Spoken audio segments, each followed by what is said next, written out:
Welcome to the Authentic Spiritual Journey, a weekly podcast featuring real and practical spiritual conversations from diverse perspectives here on the Experience of the Soul podcast channel. Today, episode 217, Individual Spiritual Journey. And now your host, Reverend Cynthia Alice Anderson. Good morning and welcome to the Authentic Spiritual Journey. My name is Cynthia Alice Anderson. I am the host. I'm here today in 818 Studios with my producer. Hello, everybody. This is Dave Croft, and thank you so much for joining us for another episode of the Authentic Spiritual Journey. As always, everybody here at the Experience of the Soul podcast channel hopes that you had an amazing weekend and are ready for what I know is to be an absolutely fantastic week. Thank you for spending part of your day with us here today.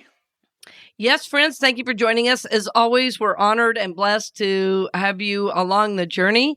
And today is about just that. So I'm kind of excited about today because, I don't know, life is good. We're talking about, Dave and I are talking about, the various aspects of the journey this morning. And I have a feeling you're going to connect a lot with what we're saying just because it's life. And friends, we all know we make plans. Like I've heard people say, we make plans and God laughs. And I'm like, I don't like that. I don't like that. I think we make plans and God goes, yay. But yep. I also know that we don't always know what's going to happen next, right? And so when Dave and I were, discussing last week's show, which if many of you remember, Dave had some pretty big plans, and it was about how our thoughts create our world and all of that. But what we've learned is we're not co-controllers, we're just co-creators. And That's right. And this is a journey we're on, right? And a journey has unexpected twists and turns. So Dave, bring us up to that. Well, first of all, give us the title of today's show. Well, Let's the title start of the title of today's show is Individual Spiritual Journey. Individual Spiritual Journey. So if we listened last week, I talked about the need to kind of move my studio around. I got new computer, new equipment in that's replacing an 8-year-old machine. And so bringing lots of new energy into the studio. Yeah. And part of that journey was moving the studio space, around, which was rooted in not just change for change's sake, but the fact that the desk backs up to these really big windows that for the last 5 or 6 years have been covered up with curtains for sound and, for blocking out a lot of the heat because it gets a ton of morning sun.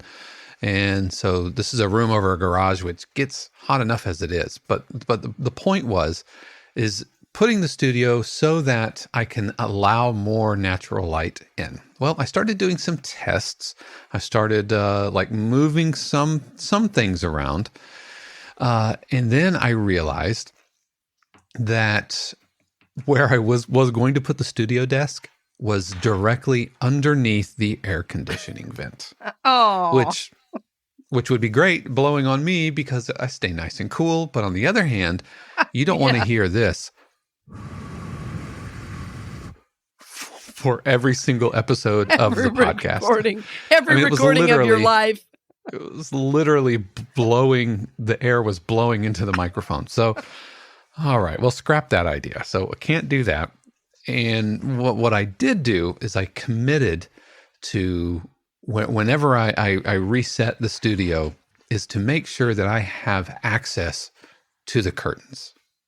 Access to, if I need to pull the desk out a little bit more so that I can pull the blinds back relatively easily and let some natural light. And so that's all well and good. Let in the light. Yeah, that's all well and good. And so I came up Saturday morning ready to do all those things because I had blocked off all day Saturday, all day Sunday. This was my entire weekend. All the projects were all pushed out of the way.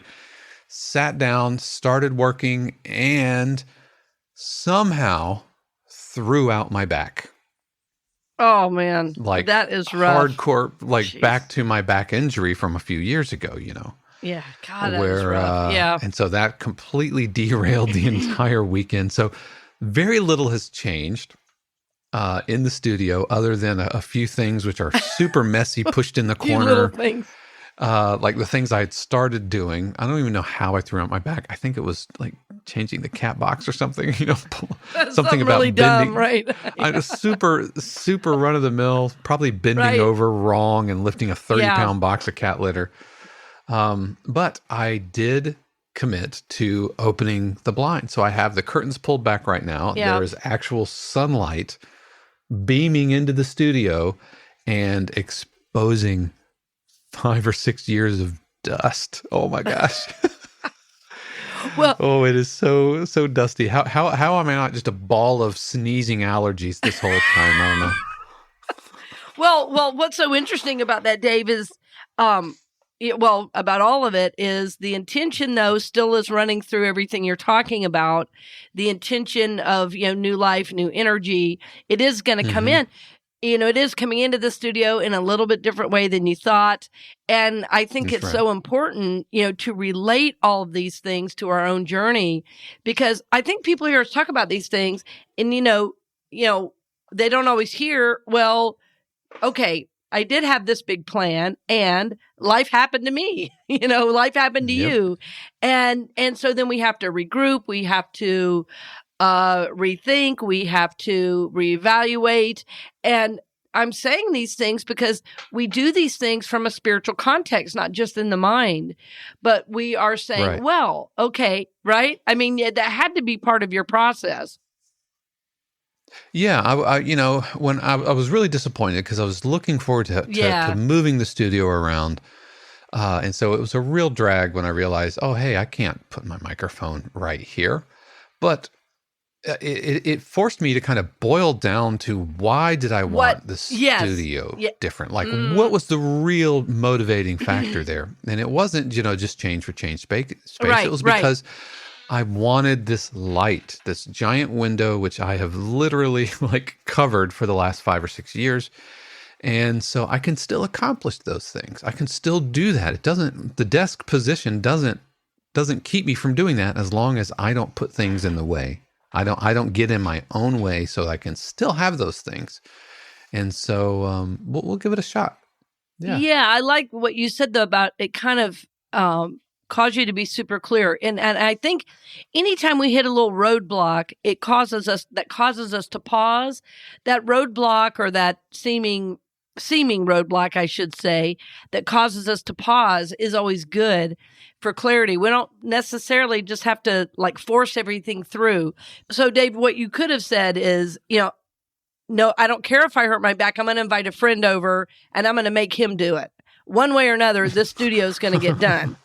You could have done that. You could have done that. So I like the way you went about it. I think it's one of the reasons we've been friends for so long is I like the way you think. I've discovered that the people I've surrounded myself with are all really good thinkers, the people that are important in my life. I love the way they think through things. I love how they don't overreact.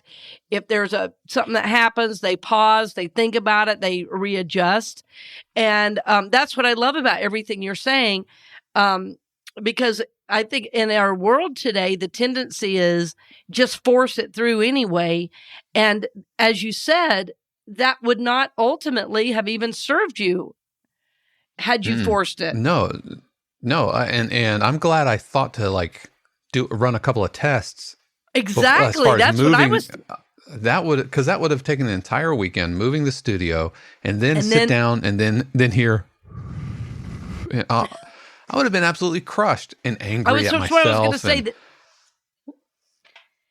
That's what I was going to say. That would have been a bigger disappointment. And I think what happens on our larger journey things, I just wanted to use this as an example, because when we have this idea and we're heading this direction and something doesn't happen the way we want, we go, maybe I'm doing it wrong, or maybe God doesn't want me to do this. We start catastrophizing rather than just going, wow, I wonder what this is about. I wonder, how I should readjust and calling it the blessing that it is ultimately, but we just don't control every single thing that happens, what's the real thing Like cut to the quick of what really needs to change here. Is it about where I'm physically sitting? Is there some feng shui kind of thing happening? Not necessarily, but it's about having more light. It's about resetting. It's about gaining clarity of what's going on in this space so that I can better be more creative, better serve my clients, better, all of those things. Yes. And so I'll just, as far as like throwing my back out and everything, I'll just take care of this next week.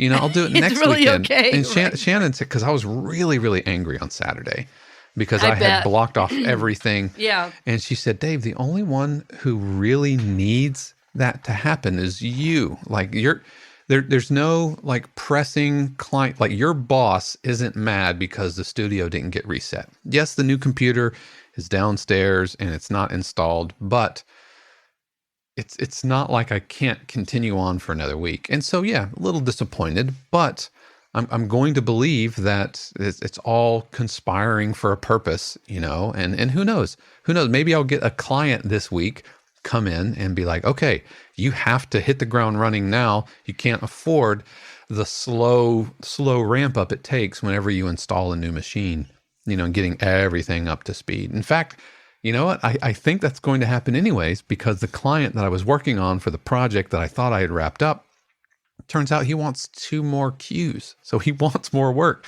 So in the end, it's probably a good thing that I haven't reinstalled, like I haven't done the computer install yet. I'm amazed to hear that, and then yet not at all. That's just how the journey works. You know what I mean? Our minds, and I was just saying this to a dear friend yesterday, about so much in our world, we work from the level of the mind, but there's something bigger, grander, more expansive that's ultimately leading us. And when we're only rooted in the mind, we force things through. We make a lot more mistakes. We are very limited in our vision of what's possible.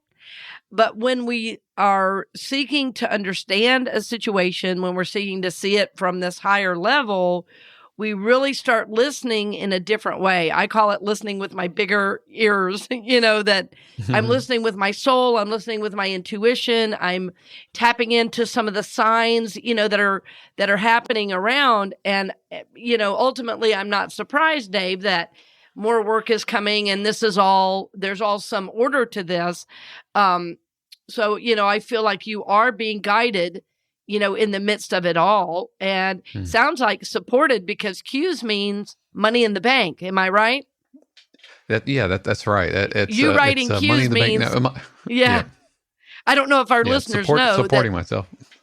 Yeah, I don't know if our listeners know very much about it, but when Dave says I'm writing Q's, what he's meaning is he's writing musical snippets, right? Musical motifs, musical, and I write music for TV shows, and it's not like a custom score, so I'm not like John Williams or anything like that. But anytime you've seen like a Discovery Channel show, or even like football, live sports, there's music that's happening in the background, and that all exists in it's called production music. It's library music. And so it's music that matches a certain tone or emotion.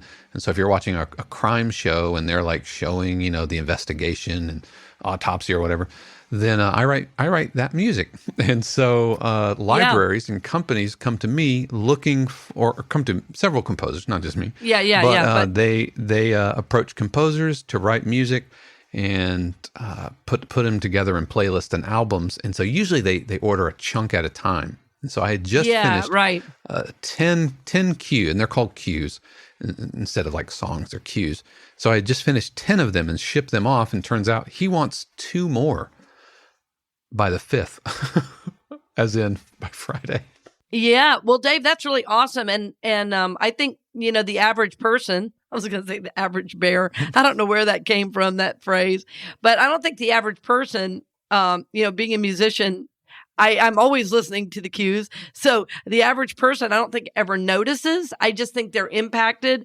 But so like if you're watching CBS Sports, or I know you had some, you have a lot with CBS Golf. You've had some cues pre-game Super Bowl, right? Yeah. Cues. Yep. And so all the music that's like introductory when the title slides come in, that's Dave. You know? And it's a real gifted area. Like, you know, when I was in school, and I've written a lot of music over the years, but like I wrote things for choir when I was doing, but you know, what you do is a real specialized thing. I could never do that. So it's a real gifted area for you. And I wanted our listeners to know a little more about it, because I think if you listened a little more, you might learn something. It's like, oh, I'm feeling this emotion because of the music that's right here. It's like it brings my heart up. It gets me inspired, you know? Yeah, absolutely. Whether it's, you know, a sports cue like for the Masters tournament, or even like your dating show, you know, that you're watching. Oh, right. Didn't you do one of those? Oh, yeah. Like Temptation Island. And I've done some stuff. Temptation Island. That was the other one you did. Oprah Winfrey Network, and like 1,000-Pound Sisters, Louisiana Law, Dr. Pimple Popper, like all these types of shows, they require a lot of music that communicates an emotional undertone. And so, that's what I do. And by the way, shows like Dr. Pimple Popper, those are as advertised. You know exactly what you're getting into. Yeah, exactly. Well, and it's good, honest work, Dave. There's nothing less about that. You're helping to give people an experience, and you know, our emotions are spiritual. So it doesn't matter what the show is. I mean, there are limits, but in general, I'd say that work that you do, you know, is a real blessing, and it blesses you, helping to provide for your family. So it's like, as we're talking about the studio, I wanted you to go into that a little bit, because this is not a small thing. It's not like, oh, hey, I'm in here on the weekend. This is how you make your living, having your computer, having your microphone, you know, the right lighting, the right vibe, as you are working with people all around the country or around the world, creating this energy. You have to be very comfortable. You have to be at peace. You have to feel connected. And, you know, what I was so excited about for you is, I know you give to a lot of people. Like, people wouldn't know that necessarily about you, but you really give a lot to friends. You give a lot in the way of discipleship. You give a lot to your wife. You give a lot, you know, to your mother-in-law, and, you know, who lives with you. So I think your studio space is super, super important, because of it supports you. You know what I mean? So, So as we're talking about all this, and you having to readjust, that's why it was no small thing, right? That's why there was a lot of energy around it. That's Dave's space, you know, and nobody else really, you know what I'm saying? I get that about that. Yeah. In another life, it would have been called like a man cave or something like that. But it's not just, you know, a pool table and, you know, that's what I'm St. saying. Pauli it's not girl, like right. LED or whatever. Right. It's sign. not just right. It's not just a man cave. It's Dave's haven. You know what I mean? It's where you work. It's where, if you want to do video games on a big screen, you can do that. You know, it's where you can watch a movie, you know, it's where, if you want to rip it up, you can, you know.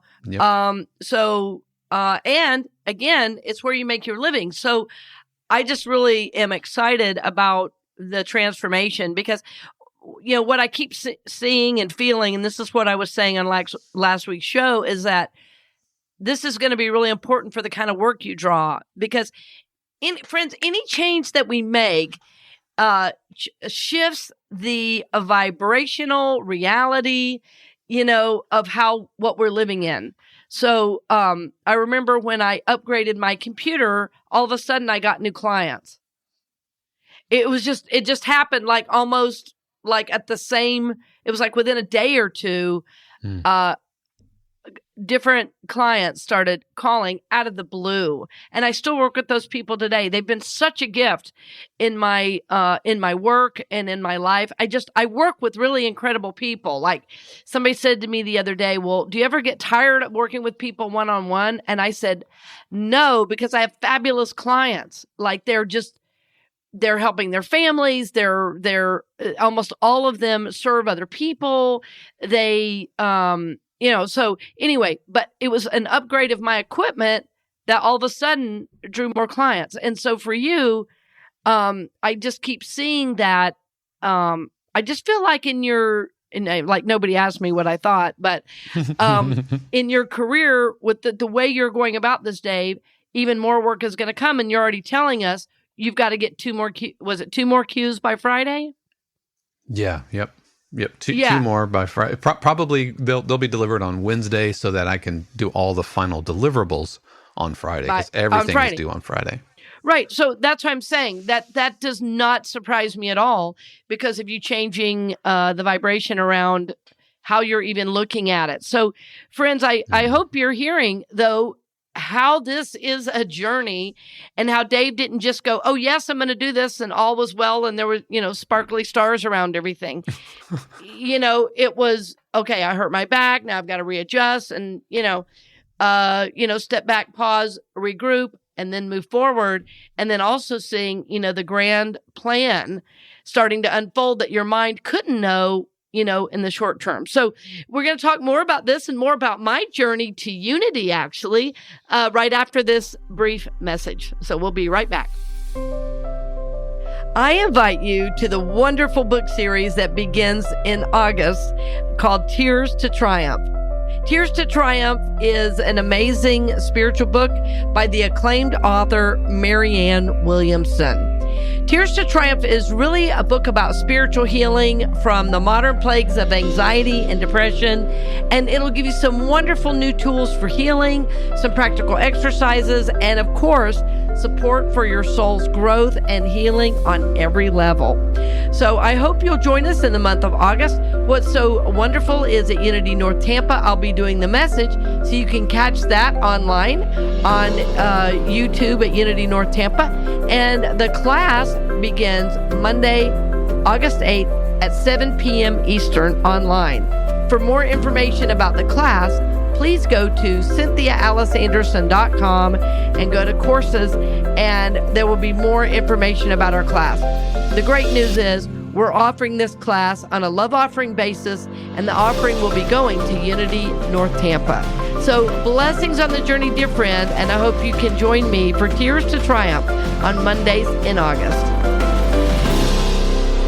And welcome back. I hope on the break you were, thinking about this. And of course, friends, we want you to relate this to your journey. And Dave and I have really discovered some of the best shows we get comments about are the ones where we're just sharing, some of the ups and downs. And I think it helps us feel, connected and not alone in the journey, because it's so easy when things don't go exactly as we plan to feel as if we did it wrong.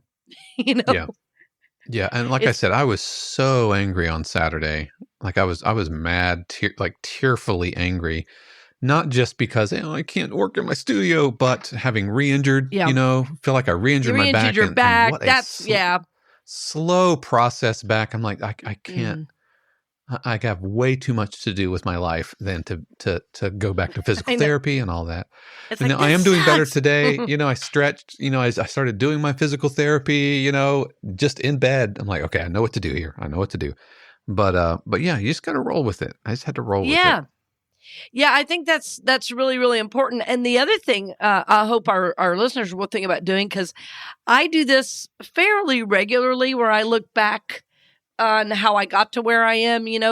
I always at the end of the year, do a real retrospective on that year, and it tends to bring up other things, from the past. But recently I was asked a question by my son, actually. I was really surprised. But we were talking about what he wanted to do, if he had a plan, kind of where he was headed in his journey. Because my son has a lot of great things going on in his life. And I really see at 15, he is really beginning to own his journey in a different way. He's always been very engaged. I mean, when he was 5 years old, he set up a bookmobile at the church and set it up on his own every week. He got the table and he put out the books, and he, traded out books. And when he wanted to sing on the music team, he showed up at rehearsal. And, so he's always had a drive that was totally his own. But now that he's moving into higher ages in high school, not only is he, driven, he's seeing into the future. And so it was just where are you at and what are you thinking? Because as his parent, I really want to support his next steps. And it was a dear friend who said, yeah, have you thought about, this or that? Or what are you thinking about college? Or is it too early? Things like that. So he was telling us, about his journey and everything. And then he looked at me and said, well, Mama, what do you think about your journey? Looking back, would you have done anything different? And I said, well, that's a great question. And I was sitting there thinking, I was just eating tacos. I didn't know I was going to have to think about my journey right now. And he asked sometimes my son, it challenges my mind. He's so smart that at times I'm like, how is he thinking about this right now? And I said, well, like, what are you thinking? He goes, well, have you ever thought about, as you look back, should you have stayed in music? And I said, well, I never thought consciously I was going to leave music. I felt in so many ways, because some of my, childhood was so rough that music really saved my life. Being involved in the church saved my life. That having a place to be and a responsibility. I've talked a lot about, growing up in the church, and my first job was when I was 15 as the choir director. And at that time, I was also teaching an adult Bible study at the church. I was teaching an in-depth series on the book of Obadiah. And when I was 15, and which is my son's age now. So that was a real interesting awareness that the level of responsibility I had is where my son is now. And I really see him beginning to create stuff. So anyway, so I was looking back at that, and I was thinking about how did I get to where I am right now. And, when I was 8 years old, I had been really called into ministry. I had remembered sitting by my mom, and when I was little, I was so active. I always had a lot of energy. And so in church, I was always going through my mom's purse or playing with her rings on her hand while I was supposed to be listening. And this one day at church, there was this a big, beautiful African-American woman. And she was the bishop. And she was speaking, and she had on this long robe, and she was just amazing. And I remember looking at her, and I went, that's what I'm going to do. And I'm telling you what, I was not looking at my mom's rings or fiddling in the pews. I was paying 100% attention to every word she said.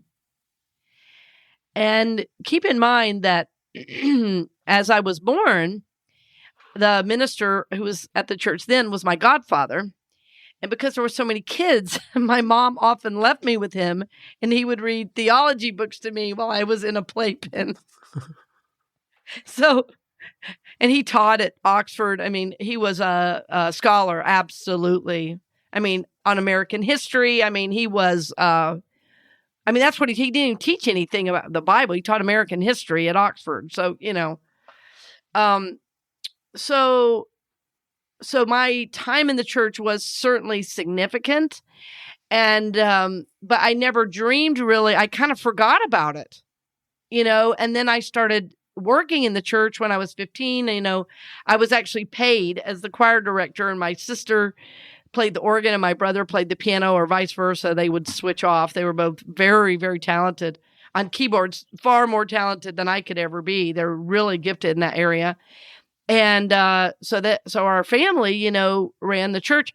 Well, as life went on, I took the music route, and I got my undergrad and in performance, and I did a lot of education, and I started studying, conducting. And but I always felt this call to the church, and I was really interested in being a Methodist minister, which is the denomination I grew up in. That's what my godfather was a minister of. My mom was a lay minister and the president of the board. She did mission work. I had done it 15, 16. I had gone to Brazil as a missionary with a group. I'd learned Portuguese. So, my journey always had significant ministry. And I just kept thinking, well, I don't know. So I had forgotten, though, all about the 8-year-old, feeling called. All I knew is that I was really involved in the church and that I was a musician.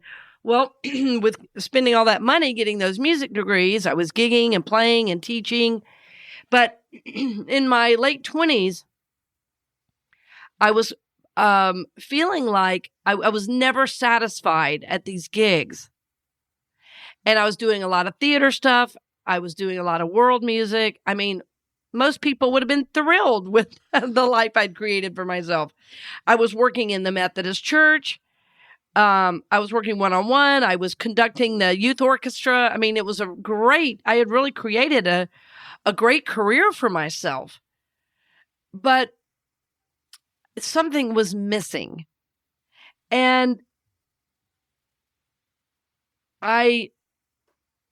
one day I was driving over in Bellevue, which is where I was a conductor. And I went by this church. I thought, I'm going to go in. And I went to the church and said, can I just pray in here? And they said, sure, you can pray in here. Do you need anything? I said, no, I just need to pray. And I was like, I don't know. This is weird. But I belong in a church. It's just like, what am I doing? So about that time, I heard about there was a Q&A. You could find out about ministry in the Methodist Church. And so I went, and there were a lot of people, men and women, and it was about seminary and all that. Well, I started, asking questions, and I thought, okay, I'm gonna name the elephant in the room. And I said, what if you're gay? Can you be a Methodist minister? And they said, well, you can be. You just can't say anything about it. I said, in other words, you want a minister to live an inauthentic life with their congregation. And he didn't know how to answer that. And I said, I will leave right now. And so I thought, maybe ministry isn't for me. And I just need to be a musician. And in the church, I'm good enough to be a musician, but not good enough to lead a congregation. So that was a pretty big hit, And I was in a gospel group, and I was helping another friend of mine who was a composer who wrote a gospel musical. I was helping her. I was still gigging and everything. So I thought, all right, forget it. I'm not going to do ministry, whatever. But I thought, but musically, I've got to go another notch up. So I either need to do something like Stomp, or I need to tour, or I need to get in an orchestra. I need to go the next level, because even though I was gigging and I made a great living for myself, I also was a booking agent for an opera company. I was doing several different things at the time, working with a lot of great musicians. It's just, I loved it. But I felt like it was never where I was supposed to stay, So anyway, about that time, a little bit after this Methodist, the Methodist burnout, a Methodist church called me out of the blue and said, would you come here interim and get our music program going? I said, sure. I thought, whatever. They're going to pay me. I know I can do this in my sleep. No problem. So I was doing that on the side. In the meantime, I'm helping these other composers and stuff. And this woman goes, one of these composers, she said, I want to invite you to my church. And I said, well, what is it? And she said, well, the name of my church is Unity, Seattle Unity. I said, well, I've never heard of Unity. I've grown up in the church, and how could I never have heard of this? She said, well, it's really different. and you belong there. And I said, what? I said, I doubt it. I said, I'm really questioning my place in the church in general because of the judgmentalness, the politics. And, my grandfather and great-grandfather had been ministers, and my grandfather left because of the politics. I mean, he was brilliant. He'd been a missionary. He spoke 7 languages. He was over it, So I just was tiring of the whole thing. And I said, anyway, I can't come to your church. I have a church job. She said, I'll pay you to come. I said, what do you mean? And she goes, I'm going to pay you to come perform this new song I wrote. I want you and Jason. This is another guy we worked with. I think she had a crush on him. But anyway, she goes, I want you and Jason to come. You can play drums. He'll sing with me or play piano, whatever. And we'll do a little trio thing for my church. I said, you got it. Well, we went to rehearsal. And as we were in rehearsal, this woman came in and sat way up in the balcony. This church held about 600 or 700 people. Well, it turns out about that time, I was looking for a place to live. I know this sounds nuts on this journey. And anyway, come to find out later, the woman that came in, that same week, I learned she had a house and she wanted to rent out half her house. And so anyway, I ended up renting this woman's place.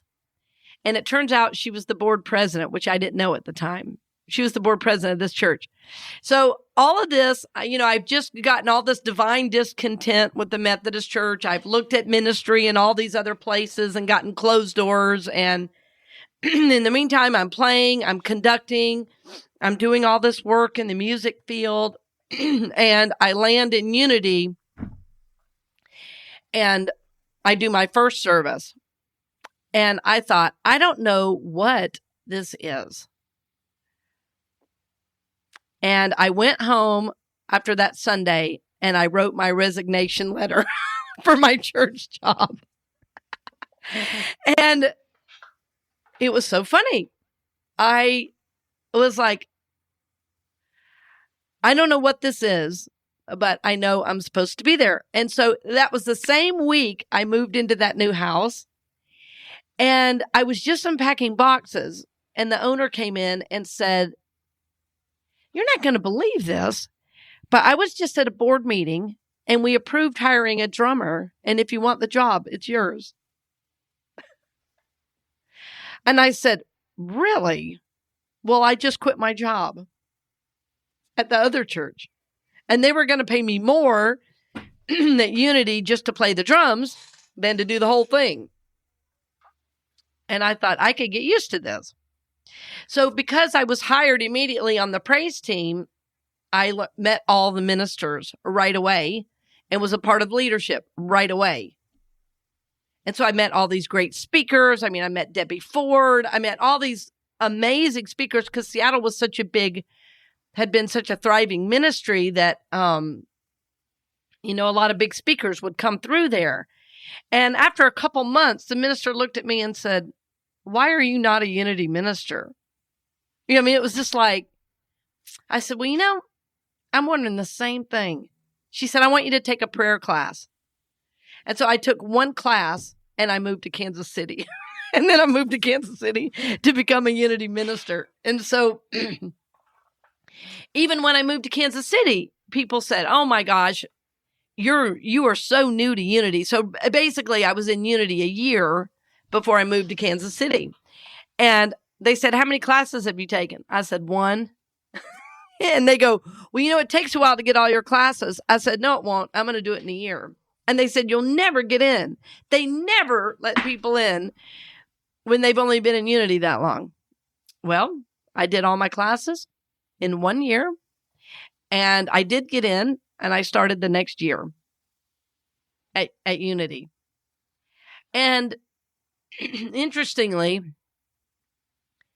I've really never looked back.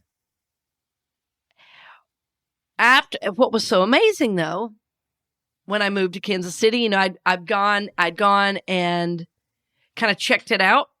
And I was meeting other people in ministerial school and everything. And it was at Unity Church of Overland Park, which was a real flagship church. I mean, that church was about 1,100 people a week, on a Sunday. And because I knew some other people in ministerial school after church that day, they said, hey, we're going to go to lunch with Marianne Williamson, the minister.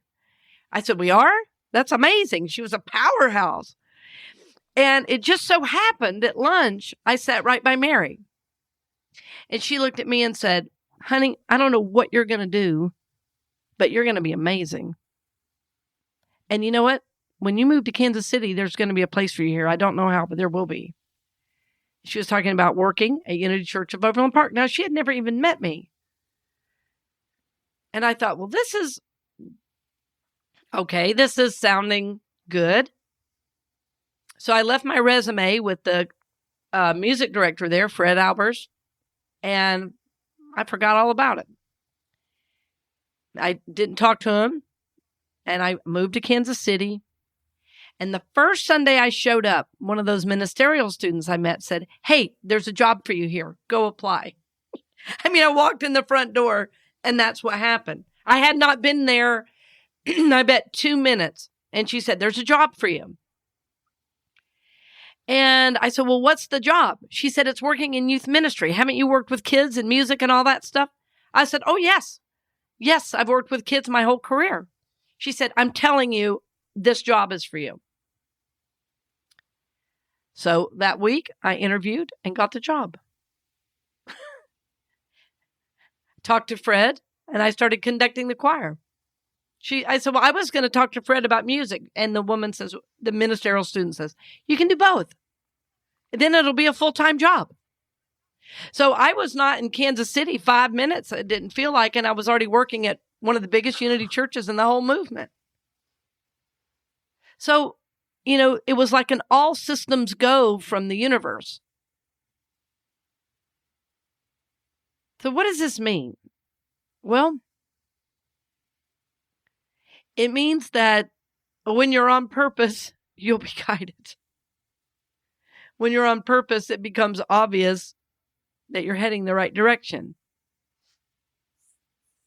And not everything was that easy. Like when I moved to Kansas City, I thought, well, maybe I should work in a school.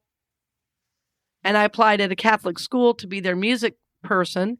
And they wanted to hire me, but I had to be closeted. Same thing as the Methodist Church.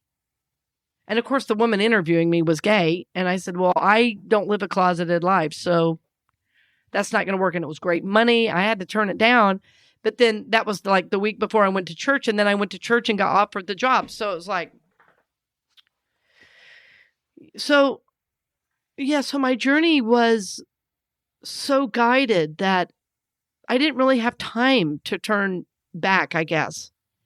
But what has taken me a while to do in Unity is bring my music and my ministry into a place where I could be both. And I'm now doing that at Unity North Tampa. I'm getting to music direct and be a minister. And I'm having the time of my life. It's so fun. So I don't know what hearing that will do for any of you, but my son felt that was quite a story. And I said, well, even you, yeah. Yeah, I'm sorry. Even you music directing, even that was kind of a sideways journey, there at UNT, because you had people in place and good people wanted to hey, you right. I kept trying to give it away. Take care of this, please. But just, I guess the universe just saying, this is yours to do for now. Is that kind of how you're feeling about that? Yeah. And I don't know how long I'll do it, because as the church grows, I won't be able to do both. No. Right. As the church grows. And, just last week we had, I don't know, 112 in person and 49 online. So, I mean, my job as music director is short-lived, but it's been really fun. And the quality of musicians I'm working with is so amazing. Mm-hmm. And it's funny because I mentioned my friend Fred Albers, and, the first Sunday in August, he was in guest music directing. So, I mean, we are still friends, 25 years later. We're still friends, good friends. I would say he's one of my closest friends to this day, and such a part of my journey, But yeah, I know that I will give that up again. But there was something about coming full circle about that. Who knows? I mean, one day I may leave ministry totally. I always say, I can't predict. I didn't predict going back into ministry. I knew I needed a break, and so many of you who've been with me a long time have seen that, that aspect of my journey, and I just trust and move forward. So yeah, I don't know what'll happen next, but what's so fun is I don't have to know. I'm just along for the ride. And as I trust, as I listen, as I move forward, my way is made clear. It's made clear by yes from the universe. It's made clear by financial support. Like on this show, for instance, every month I say, Spirit, am I supposed to do next month? And enough money shows up for me to do another month. So, it's, this is my desire. This is my work. But if it ever gets to the point where I'm the one only giving, then I know it's time to stop.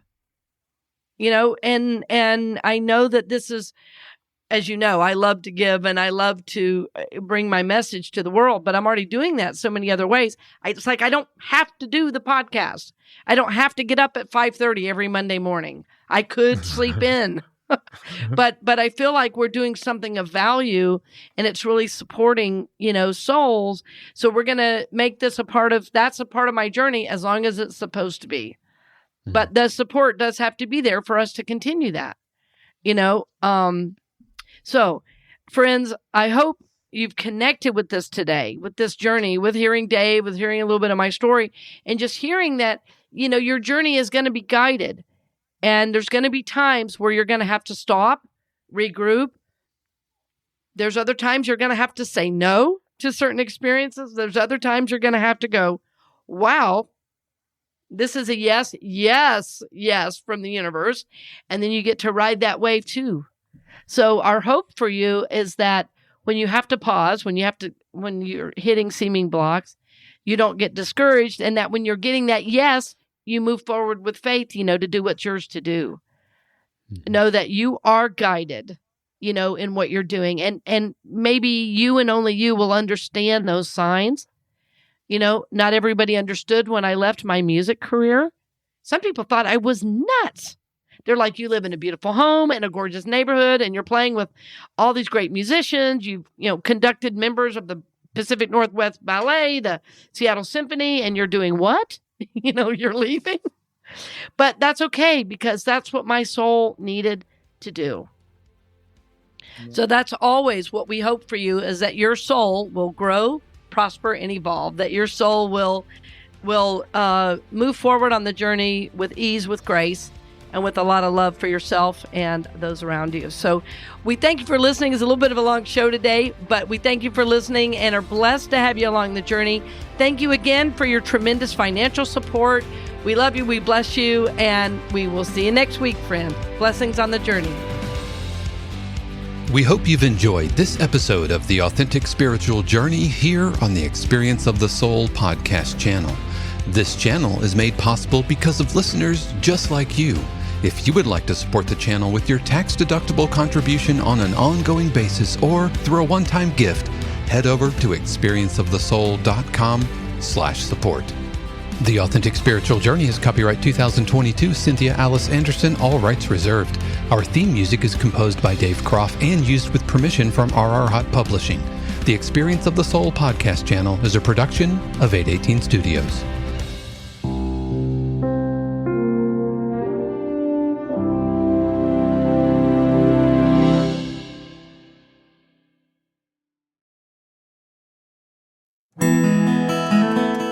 Hey friends, Sean here, your Experience of the Soul producer. I want to take a moment to tell you about something truly exciting. The Soulworks online community, created by your host, Cynthia Alice Anderson, and available on the Mighty Networks app. If you're looking for a place where you can explore your spiritual path, connect with others, and grow in a meaningful way, then this is for you. Soulworks is so much more than an online community. It's a safe, inclusive space for spiritual exploration, self-discovery, and personal transformation. Inside the community, you'll find everything from uplifting spiritual studies to soul-centered growth practices, meditations, affirmations, and so much more. It's a space where you'll always be supported and never judged. The best part, membership is free. You'll have access to powerful resources, inspiring content, and a supportive group of like-minded people who are all on their own unique spiritual journeys. And if you're ready to dive deeper, there are premium options available to enhance your experience with a live Monday night talk series and extended, deeper meditations. If you're seeking a place to connect, grow, and nurture your soul, we would love to have you join us in the Soulworks community and see where this journey can take you. Visit my.soulworkscommunity.com today.